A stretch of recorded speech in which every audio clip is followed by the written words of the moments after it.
Hello students, मैं राहुल मौर्य आपका स्वागत करता हूं। आज की क्लास में हम कुछ मोस्ट इम्पोर्टेंट क्वेश्चन पढ़ने वाले हैं। ये क्वेश्चन आपके एग्जाम के लिहाज से काफ़ी ज़रूरी हैं।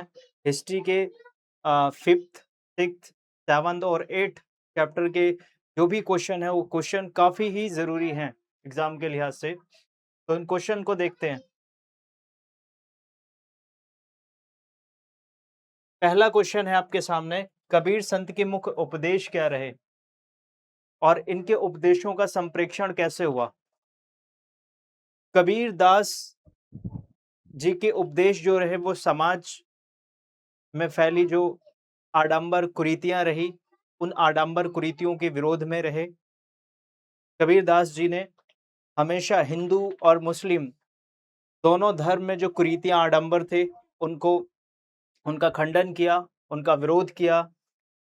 जातिवादी व्यवस्था या जातिवाद का वो खंडन करते हैं।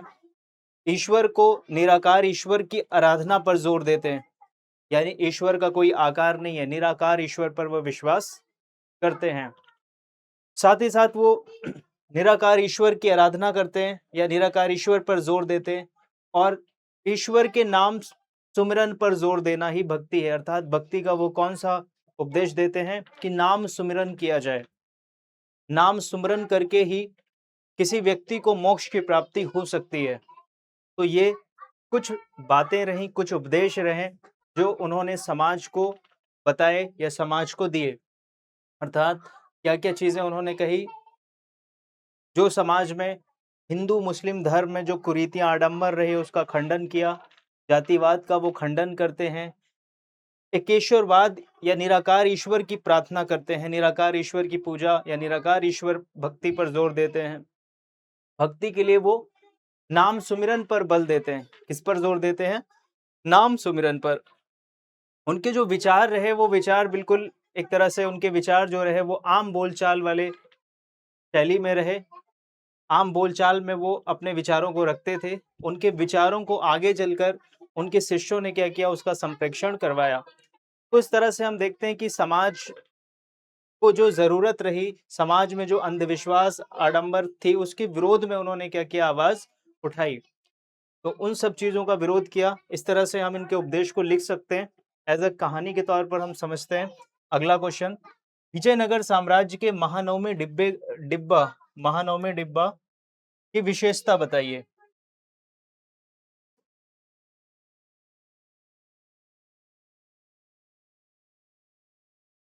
महानवमी डिब्बा की प्रमुख विशेषता क्या है? तो विजयनगर साम्राज्य जो रहा, वो विजयनगर साम्राज्य के बारे में जब पता चला तो इसकी जो अवशेष मिले, जो इसके खंडर मिले, बहुत सारे अवशेष मिले जिससे हमें इस साम्राज्य के बारे में पता चला। 18वीं शताब्दी में जब 1800 कुछ में इसकी खोज हुई, 1800 ईस्वी के आसपास, तो इसके कई अवशेष मिले जिससे ये पता चला कि एक भव्य साम्राज्य मध्यकाल में हुआ करता था। 14वीं से 16वीं शताब्दी के बीच में यह साम्राज्य रहा। और इस साम्राज्य की जो सबसे विशेष चीज देखने को मिली, या जो विशेष अवशेष के रूप में या विशेष चीजें मिली, वो क्या रही? महानवमी महानवमी डिब्बा का मंच। तो महानवमी डिब्बा क्या था? ये विजयनगर साम्राज्य के दक्षिण पश्चिम में स्थित जो बस्ती थी, जो शहर था, जिसको शाही केंद्र और राजकीय केंद्र के नाम से भी जाना जाता है, उसको भी हम लोग पढ़ेंगे। तो राजकीय केंद्र या शाही केंद्र में एक बड़ी संरचना जो मिली, वो क्या मिली? महानवमी डिब्बा की मिली। दोबारा से बता देते हैं, विजयनगर साम्राज्य की एक विशालकाय संरचना जो आज भी है मौजूद, वो क्या है? महानवमी डिब्बा। एक विशालकाय मंच रहा। माना जाता है कि इस मंच पे कई प्रकार के धार्मिक अनुष्ठानों का आयोजन राजा किया करते थे। जो यहाँ के साम्राज्य थे वो कई प्रकार के जो थे वो धार्मिक अनुष्ठान होता था। खास तौर पर नवरात्रि के पर्व में इस मंच का इस्तेमाल किया जाता था, उपयोग किया जाता था। तो नवरात्रि में क्या होता था? यहाँ पर नवरात्रि में जो है प्रमुख आकर्षण का जो केंद्र बिंदु रहते थे वो क्या चीजें रहती थी? भैंसों की बलि दी जाती थी, जो घोड़े होते थे, अश्वों की पूजा होती थी, मूर्तियों की पूजा होती थी, और हाथी और घोड़े सजाकर उनकी शोभा यात्राएं निकाली जाती थी, नृत्य होता था, संगीत होता था। ये सारी चीजें इस मंच पर हुआ करती थी। कौन सा मंच? यही महानवमी डिब्बा। यानी महानवमी जो डिब्बा है वो क्या है? शाही केंद्र की एक महत्वपूर्ण संरचना है या एक विशिष्ट संरचना मिल पाई गई। इस महानवमी डिब्बा की संरचना को एक इतिहासकार ने क्या नाम दिया इसको? विजय का भवन। उन इतिहासकार का नाम आप लोग कमेंट में बताइए कि विजय का भवन किसने कहा इसको?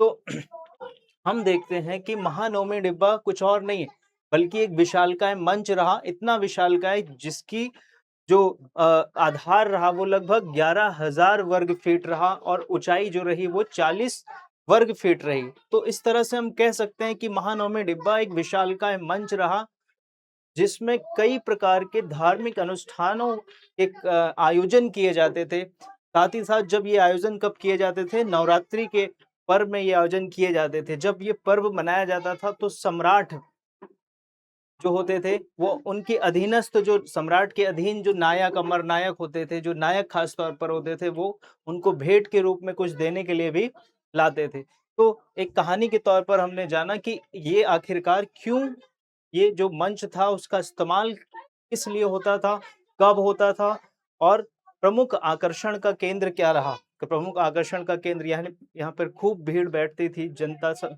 बैठती थी और नृत्य होता था, संगीत होता था और पूजा, हवन, यज्ञ होते थे, शोभा यात्राएँ निकाली जाती थी, ये सब आकर्षण का केंद्र बिंदु रहे। क्लियर है बात? आगे देखते हैं। इब्न बतूता द्वारा दास प्रथा के संबंध में दिए गए साक्ष्यों की विवेचना कीजिए। देखिए, इसको हम एक तरह से ये कह सकते हैं कि जब इब्न बतूता आता है ना, तो उस समय मोहम्मद बिन तुगलक का शासन होता है दिल्ली में। तो मोहम्मद बिन तुगलक के शासन काल में इब्न बतूता आया, तो उसने दासों के बारे में जो देखा उसको उसने लिखा। इब्न बतूता की बुक का नाम क्या था? रिहला था उनकी बुक का नाम। इब्न बतूता कौन था? हमें शॉर्ट में इसका परिचय भी जान लें कि इब्न बतूता जो अफ्रीका महादेश है उसमें एक देश है मोरक्को। मोरक्को के तंजीर से ये जो विद्वान, इसको विद्वान भी माना जाता है, लेखक भी माना जाता है, यात्री भी माना जाता है, क्योंकि ये काफी विद्वान भी था, यात्राएं करने का शौक रखता था।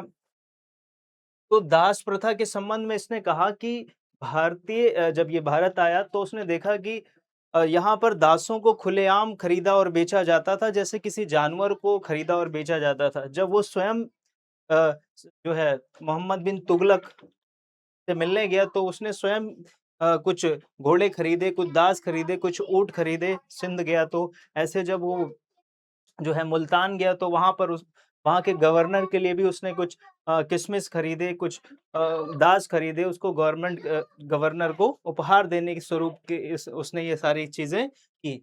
इब्न बतूता इतना ज़्यादा ज्ञानी था कि जो दिल्ली का मोहम्मद बिन तुगलक था, उसके ज्ञान से इतना ज़्यादा प्रभावित हुआ कि उसे काज़ी का पद पद दे दिया। तो इसने उस समय जो भी देखा उसका उसने अपने किताबों में बखान किया, उस किताबों में बताया। क्लियर है? तो दास प्रथा के संबंध में इन्होंने क्या ही यही बताया कि भई दासों को खुलेआम खरीदा और बेचा जाता था जानवरों की तरह। और सम्राट के दरबार के बारे में भी इन्होंने बताया और किस तरह से ये जब गया तो इसने सम्राट को यानी दास भेंट किया और ऊँट भेंट किया, ये सारी चीज़ें उन्होंने की। अगला क्वेश्चन देखते हैं। इब्न बतूता मध्यकालीन डाक प्रणाली की क्या विशेष जानकारी देता है? अब ये जो इब्न बतूता है वो बताता है जब तुगलक के समय आया, तो इसने डाक प्रणाली से वो काफ़ी ज़्यादा आश्चर्य में था। क्यों? क्योंकि डाक प्रणाली इतनी व्यवस्थित, इतनी बेहतरीन प्रणाली थी जिसकी वज़ह से जो काम 50 दिन में होता था वो 5 दिन में हो जाता था। तो इसने क्या किया? संदेश को पहुँचाना हो या माल को एक स्थान से दूसरे स्थान पे पहुँचाना हो, तो ये जो तेज डाक प्रणाली थी, स्पीड वाली डाक प्रणाली थी जिसमें सम्राट जो जो राजा था उसके जो समाचार हों उसको पहुँचाना हो कहीं तक, कहीं पे भी कहीं तक पहुँचाना हो, चाहे सिंध से मुल्तान पहुँचाना हो, मुल्तान से दिल्ली कोई संदेश पहुँचाना हो तो बहुत ही सरलता से पहुँच जाता था। तो डाक संचार प्रणाली से काफ़ी ज़्यादा प्रभावित रहा कौन? Ibn Battuta. तो एक इब्न बतूता डाक संचार प्रणाली जो मध्यकाल में चलन में रही, उससे ज़्यादा आश्चर्य में था। वो बहुत ही ज़्यादा सरप्राइज़ था क्योंकि जो काम 50 दिन में होता था, जो दूरी 50 दिन की थी, वो 5 दिन की हो गई। आगे देखते हैं। विजयनगर के शहरी केंद्र के महत्व को विशेष उसकी महत्वपूर्ण इमारतों की दृष्टि में रखते हुए समझाइए। विजयनगर शहरी केंद्र के महत्व, तो उसके विशेष महत्वपूर्ण इमारतों को दृष्टि में रखते हुए स्पष्ट कीजिए। दूसरा क्वेश्चन अथवा में ये भी आ सकता है, ग्राम पंचायत से जुड़ा हुआ क्वेश्चन पे भी हम देखेंगे। तो ये ज्यादा इंपॉर्टेंट क्वेश्चन है। शाही केंद्र के बारे में बताना है। शाही केंद्र भी इसे कहा जाता है, राजकीय केंद्र भी कहा जाता है। तो क्या क्या चीजें रही यहाँ की इमारतें, उसके बारे में हमें अच्छे से समझना है। तो एक कहानी के तौर पर हम इसको समझते हैं। तो देखिए, जो विजयनगर साम्राज्य रहा, विजयनगर साम्राज्य उत्तर दक्षिण पूर्व पश्चिम इसकी दिशाएं भी रही। तो दक्षिण पश्चिम में जो इलाका था उसी को शाही केंद्र कहा गया, उसी बस्ती को शाही केंद्र कहा गया या राजकीय केंद्र कहा गया। इसे राजकीय केंद्र तो जरूर कहा जाता था, लेकिन राजकीय केंद्र जैसा यहाँ पर कुछ था नहीं। राजकीय केंद्र जैसा मतलब यहाँ पर राजा के आवास से ज्यादा क्या थे, मंदिर थे। तो क्या बताया गया कि विजयनगर साम्राज्य में जो विजयनगर साम्राज्य था उसके दक्षिण पश्चिम स्थित जो बस्तियां थी उसको शाही केंद्र या राजकीय केंद्र कहा गया। राजकीय केंद्र तो था, लेकिन इसके नाम से ही राजकीय केंद्र या शाही केंद्र था, लेकिन यहाँ पे 60 से अधिक मंदिर पाए गए। इससे ये पता चलता है कि जो मंदिर होते थे ना, वो शासकों को उनकी सत्ता को बनाए रखने का एक जरिया होते थे। कैसे हम कह सकते हैं, हमने देखा कि विजयनगर साम्राज्य के जो भी शासक हुए, उन शासकों ने हमेशा अपने आप को देवतुल्य या देवताओं द्वारा भेजा गया शासक सिद्ध करने की कोशिश की। क्योंकि विजयनगर के शासक भी जो शासन करते थे उनका दावा था कि वो श्री विरूपाक्ष की ओर से शासन कर रहे हैं। तो जब भी कभी कोई आदेश पारित करना होता था तो वो उस आदेश पे क्या कन्नड़ भाषा में यही लिखा होता था ना, श्री विरूपाक्ष। कन्नड़ भाषा में लिखा होता था श्री विरूपाक्ष। तो मंदिर शासकों के लिए सत्ता बनाए रखने का एक तरीका हुआ करता था। इससे ये भी पता चलता है, इसलिए यहाँ पे 60 से ज्यादा मंदिर मिले। कहाँ पे 60 से ज्यादा मंदिर मिले? राजकीय केंद्र में। 30 ऐसी इमारतों की पहचान की गई जो मंदिर नहीं थे, वो इमारतें थी, वो महल के रूप में पहचान किया गया। वहां पे कोई भी धार्मिक काम नहीं होते। तो दूसरी बात यहाँ पे क्या मिला, 30 इमारतें। इमारतें और मंदिरों में फर्क क्या रहा कि एक नष्ट होने वाले पदार्थ से बनाई जाती थी, जबकि दूसरी जो थी वो बहुत ही जो नष्ट होने वाली पदार्थ से नहीं बनाई जाती थी, राजगिरी के पत्थरों से बनाई जाती थी। तो ये हमें समझ में आया कि जो दक्षिण पश्चिम इलाका था, कौन सा इलाका? दक्षिण पश्चिम इलाका। दक्षिण पश्चिम इलाके को क्या कहा गया? शाही केंद्र। शाही केंद्र में 60 से ज्यादा क्या थे? मंदिर थे। 60 से ज्यादा मंदिर थे और 30 इमारतों की पहचान की गई, जिसमें जो महल के रूप में की गई। यहाँ पे कोई धार्मिक काम नहीं होता था, मंदिर ज्यादा थे। इससे ये पता चलता है कि जो शासक हुआ करते थे उनको अपनी सत्ता को बनाए रखने के लिए मंदिरों का निर्माण वो करवाते थे। क्या करवाते थे? खूब मंदिरों का निर्माण कराते थे। क्लियर है बात? तो पहली चीज हमें पता चल गई, जो है हमें क्या क्या पता चला? हमें जानकारी मिली यहाँ के मंदिरों के बारे में, जानकारी मिली यहाँ के इमारतों के बारे में। दूसरी बड़ी संरचना थी यहाँ पर सभा मंडप और महानवमी डिब्बा। सभा मंडप इसी क्षेत्र में और महानवमी डिब्बा। सभा मंडप भी यहाँ इस क्षेत्र की एक ऊंची संरचनाओं में से एक था। राजा का भवन, राजकीय भवन या राजा का भवन, ये भी इस क्षेत्र की महत्वपूर्ण संरचनाओं में से एक था। लेकिन ये पता नहीं चल पाया कि वहां पे राजा निवास करता था या नहीं। तो हमें ये बताना है कि जो शाही केंद्र में, तो क्या बताना है कि क्या क्या चीजें यहाँ पे, कौन कौन सी जो संरचनाएं रही वो महत्वपूर्ण रही। कौन कौन सी संरचनाएं रही, चाहे वो महानवमी डिब्बा एक महत्वपूर्ण संरचना रही, विजयनगर साम्राज्य की सभा मंडप एक महत्वपूर्ण संरचना रही। सभा मंडप के साथ साथ हम देखते हैं राजा का भवन, ये भी विजयनगर साम्राज्य के सबसे ऊंचे स्थानों में से एक था। यह एक महत्वपूर्ण संरचना ये भी रही। इन संरचनाओं से विजयनगर साम्राज्य की भव्यता का पता चलता है। आगे देखते हैं, कबीर के उद्देश्य हमने पढ़ ही लिए। अगला क्वेश्चन देखते हैं हम लोग, विजयनगर शहर के लिए जल के स्रोतों की व्याख्या कीजिए। यानी विजयनगर साम्राज्य जो था वो अपने जल संबंधी आवश्यकताओं को कहाँ से पूरा करता था? तो विजयनगर साम्राज्य के लिए जल का स्रोत क्या था?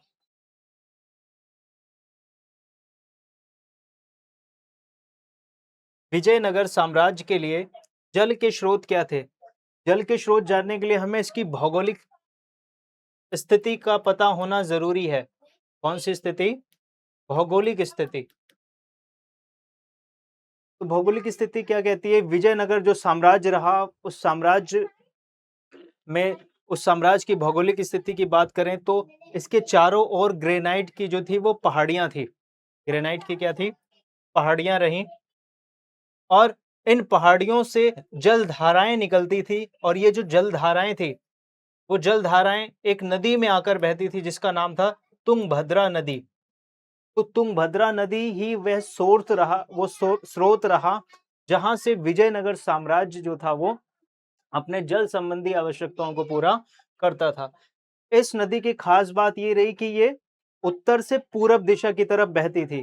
तो हम बात करते हैं कि विजयनगर शहर के लिए जल की आवश्यकता वो कैसे पूरा करते थे। तो भाई इतनी सी बात है कि इसके चारों ओर की जो क्षेत्र था वो पहाड़ियां जो थी वो ग्रेनाइट की पहाड़ियां थी, जहां से जल धाराएं निकलती थी। इन जल धाराओं पे बांध बनाया जाता था। क्या बनाया जाता था? बांध। बांध बनाया जाता था, और फिर अनेक जलाशय बनाए गए। जलाशय को हम कह सकते हैं हौजें। कई प्रकार की हौजें, छोटी बड़ी हौजें बनाई गई, जहां पर इस जल धाराओं को क्या किया जाता था? इकट्ठा किया जाता था। और इन हौजों से जो जल थी वो कहाँ पे ले जाया जाता था? शहरों तक ले जाया जाता था, या शाही केंद्र, राजकीय केंद्रों तक ले जाया जाता था। तो जो सबसे महत्वपूर्ण जलाशय रहा, जिसको हम कमलपुरम जलाशय कहते हैं, कमलपुरम जलाशय विजयनगर साम्राज्य के महत्वपूर्ण जलाशय रहा। और ये जो जलाशय रहा, इस जलाशय से केवल, कमलपुरम जलाशय की बात कर रहे हैं, तो कमलपुरम जलाशय से ना सिर्फ केवल खेतों को सींचा जाता था आसपास के, बल्कि एक नहर के जरिए शाही केंद्र तक भी जल को ले जाया जाता था। वो नहर कौन सी थी? हिरिया नहर थी। ठीक है, इतनी बात क्लियर है। विजयनगर के शहर के लिए जल के स्रोत, प्रमुख स्रोत क्या रहा? तुंगभद्रा नदी। इसके आसपास के जो इलाके थे ग्रेनाइट की पहाड़ियों से घिरे हुए थे, और इन पहाड़ियों से अनेक जलधाराएं जो थी वो निकलती थी, और इन जलधाराओं में बांध बनाकर इनको जलाशयों में इकट्ठा किया जाता था। फिर जलाशयों से ये जल को कहाँ पे ले जाया जाता था? शाही केंद्रों तक ले जाया जाता था, या खेतों की सिंचाई की जाती थी। अब ये जो जलधाराएं निकल रही हैं, वो कुछ जलधाराएं वो तुंगभद्रा नदी में चली जाती थी। तो तुंगभद्रा नदी जो थी वो कैसे बहती थी? उत्तर से पूरब दिशा की तरफ। तो इसमें कोई दिक्कत नहीं होनी चाहिए। कुल मिलाकर कहने का अर्थ यह है कि विजयनगर साम्राज्य जो था वो अपने जल संबंधी आवश्यकताओं को पूरा किससे करता था? तुंगभद्रा नदी। और जो जलधाराएं निकलती थी ग्रेनाइट की पहाड़ियों से, वो तुंगभद्रा नदी में जाती थी। ग्रेनाइट की पहाड़ियों से जो जलधाराएं निकलती थी उस पे बांध बनाया जाता था। फिर उसको क्या किया जाता था? अनेक जो है जलाशयों में इकट्ठा किया जाता था। छोटे बड़े जलाशय होते थे, और फिर एक नहर के जरिए उसको ले जाया जाता था। तो इस तरह से विजयनगर साम्राज्य में जल की आवश्यकता। वनवासी कौन थे? और 16वीं शताब्दी में उनके जीवन में क्या बदलाव आया? जो वनों में रहते थे, जिनका जीवन निर्वाह जो था वो वनों पर निर्भर था, वो वनवासी कहलाते थे। आमतौर पर ये वन में रहने वाले लोग थे। 16वीं शताब्दी में उनके जीवन में क्या बदलाव आया? ये एक अच्छा क्वेश्चन है, इसको भी आप लोग पढ़ लीजिए। गुरु नानक देव जी की शिक्षाओं को विस्तार से बताइए। गुरु नानक देव जी की क्या शिक्षाएं रही?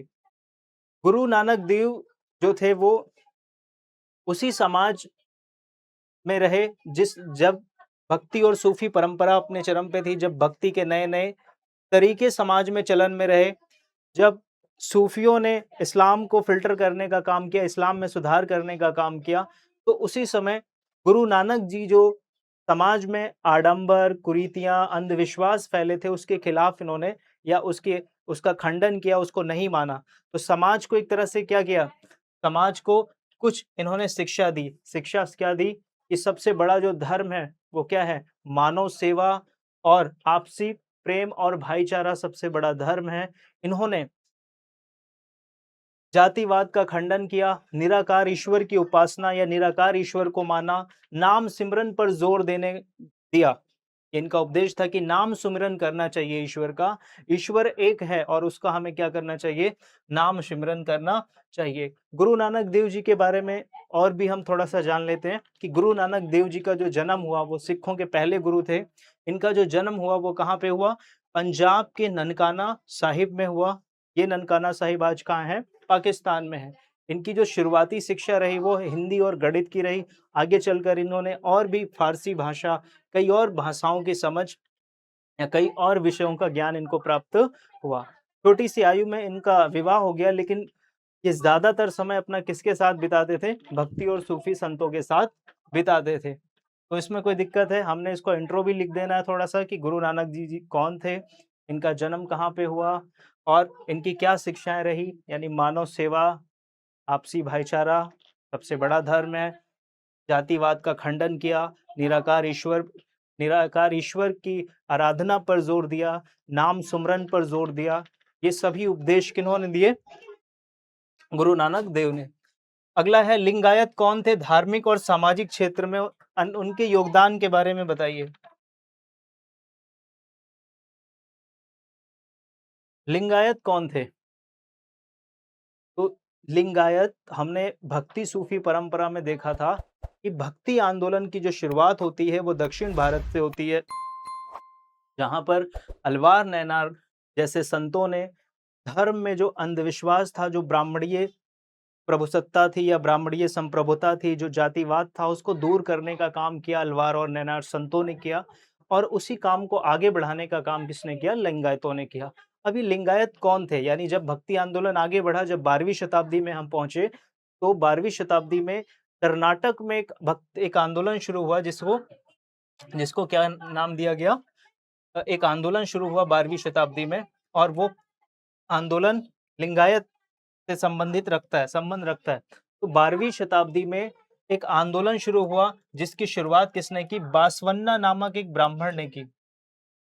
बासवन्ना नामक एक ब्राह्मण ने की, जो पहले जैन मत को मानते थे, ठीक है? और इनके जो अनुयायी रहे, बासवन्ना के जो शिष्य रहे, उन्हीं को लिंगायत कहा गया।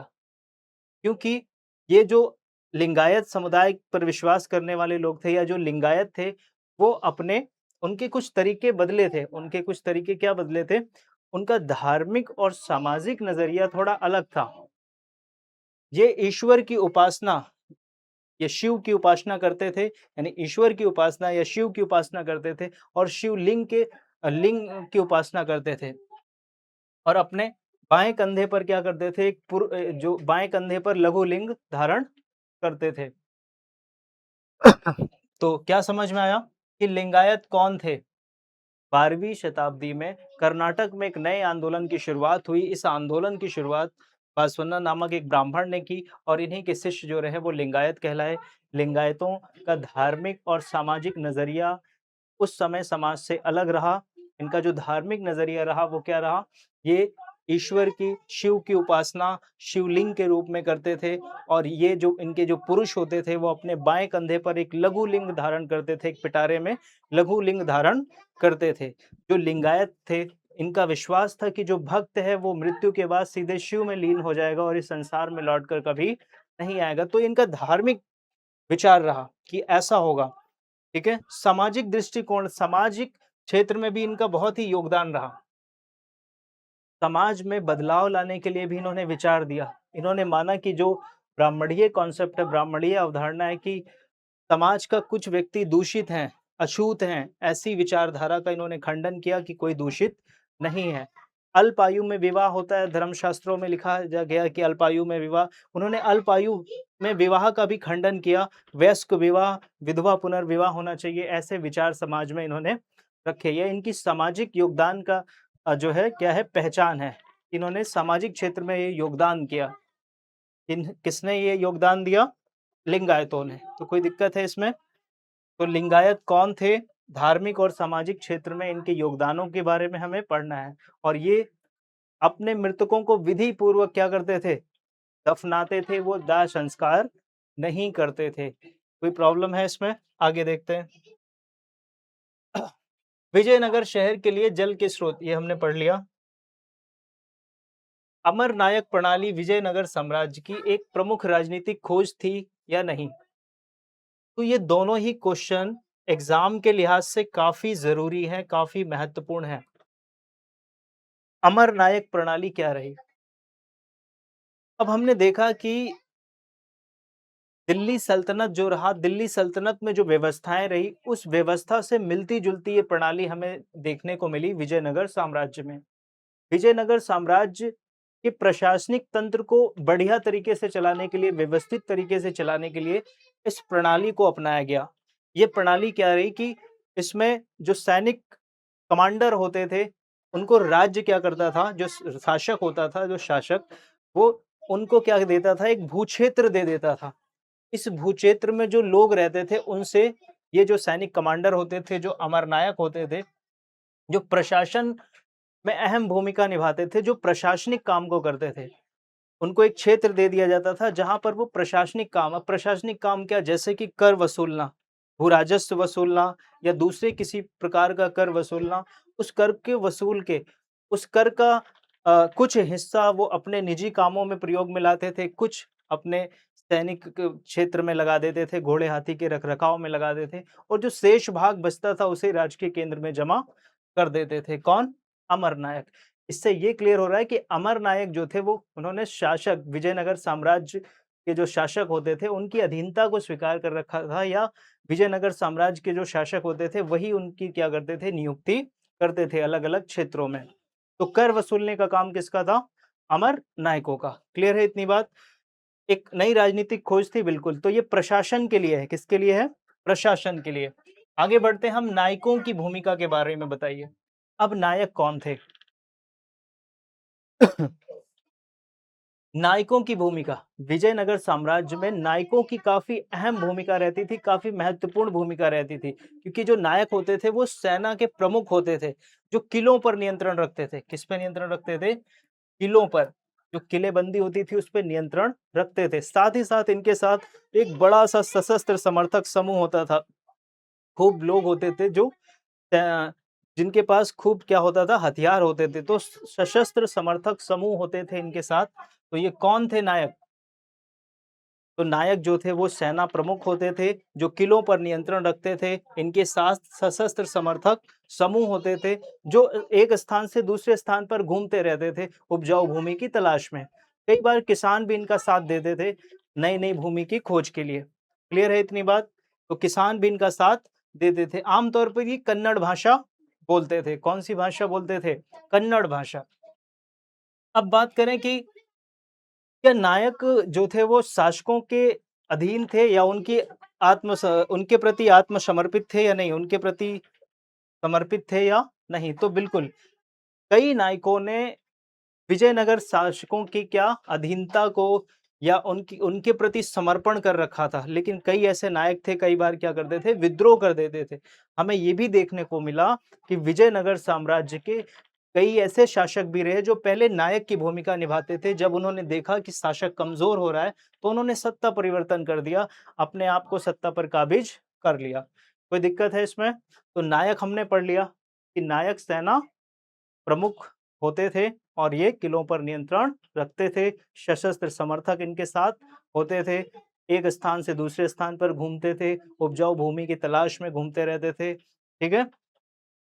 और इन्होंने शासक की अधीनता या उसकी संप्रभुता को स्वीकार कर रखा था कि आप संप्रभु हो, आप ऊपर हो। आगे देखते हैं।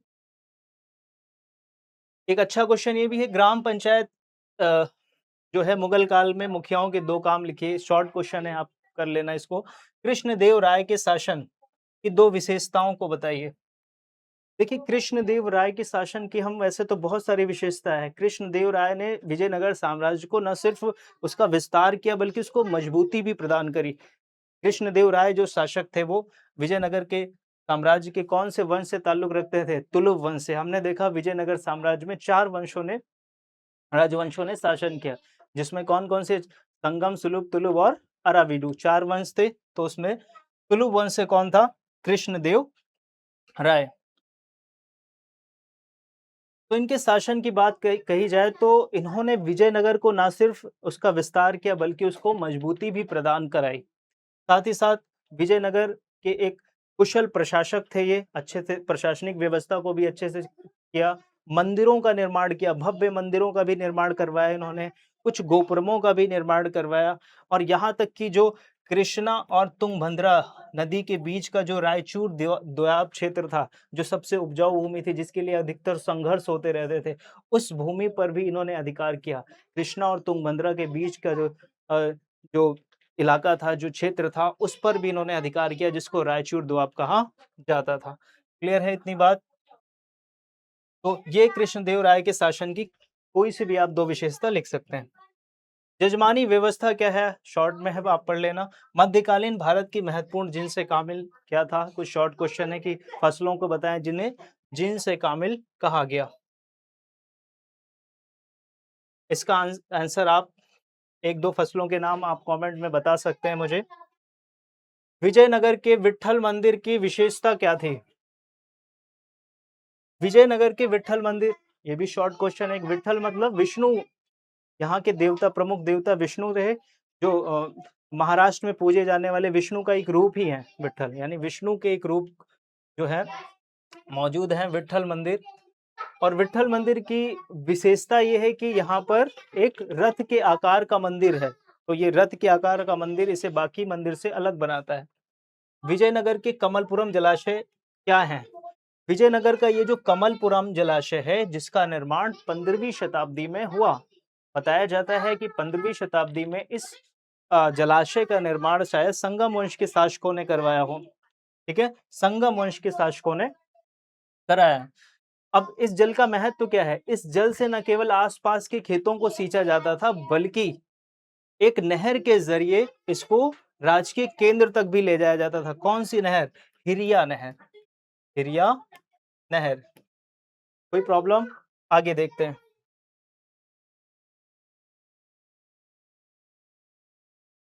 तालीकोटा राष्ट्रीय तांगड़ी का आप क्या समझते हैं? ये युद्ध ये युद्ध हुआ विजयनगर शासक और जो दक्षिण में सुल्तानों का जो एक संगठन रहा, जो कि मुस्लिम शासक रहे, सुल्तानों का जो संगठन रहा उनके बीच में, और विजयनगर के शासकों के जो आखिरी युद्ध रहा, जिसके बाद विजयनगर की सत्ता एक तरह से चली गई या विजयनगर साम्राज्य पतन की ओर बढ़ता गया।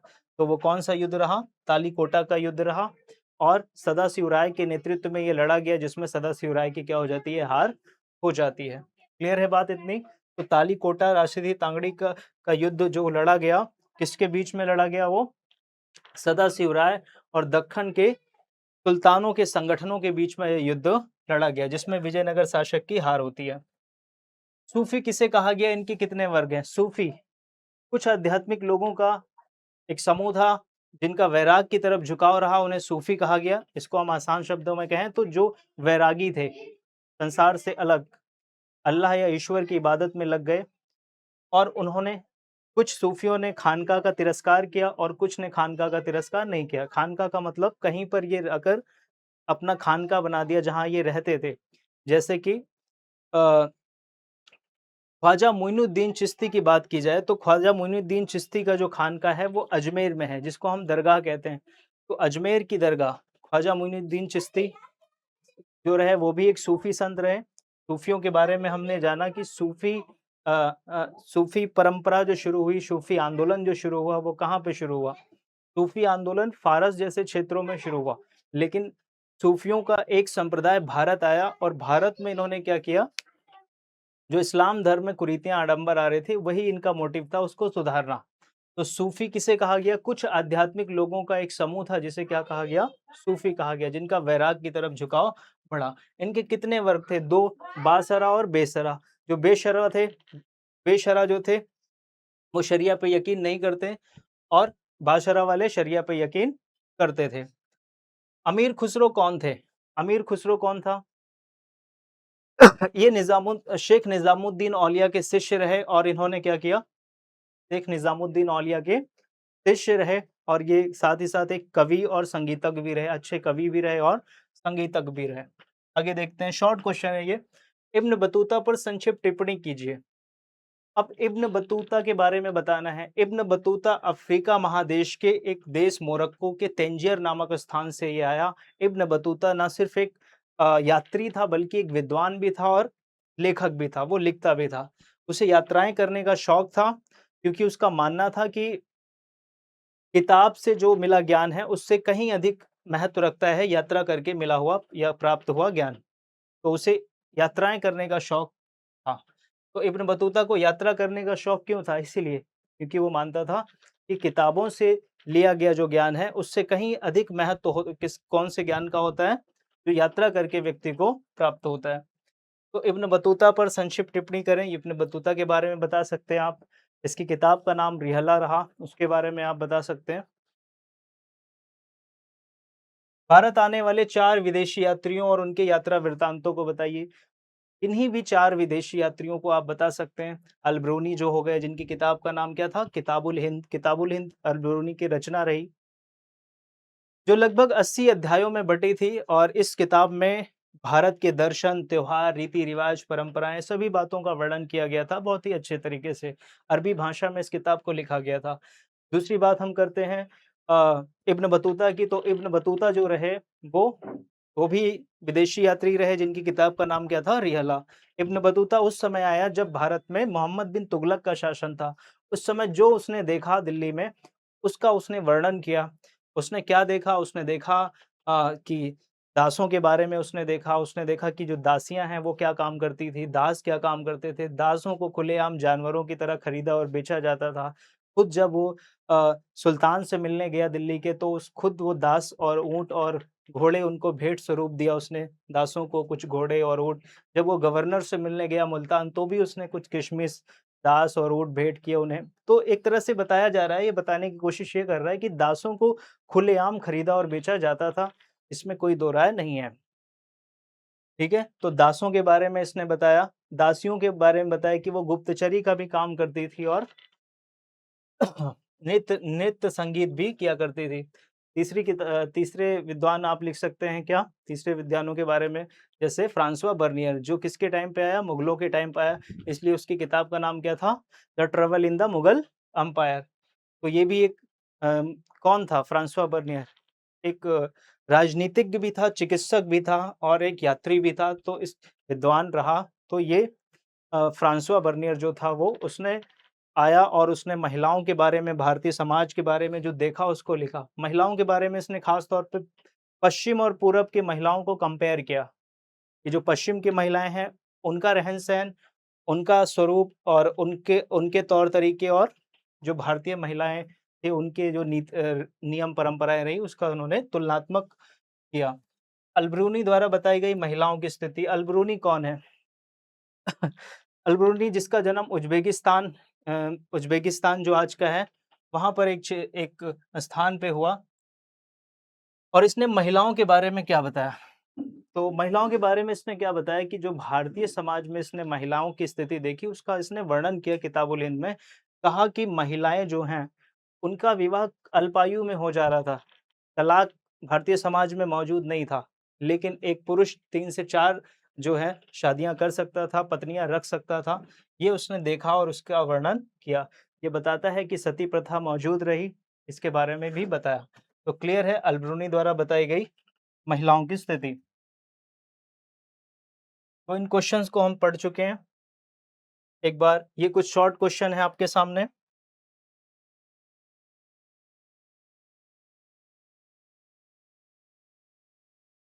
नायक, अमर नायक, इम्पोर्टेंट क्वेश्चन है काफ़ी। शेख निज़ामुद्दीन औलिया की दरगाह की सामुदायिक रसोई, हमें पढ़ना है कि ये बिन मांगी खैरात पर चलती थी।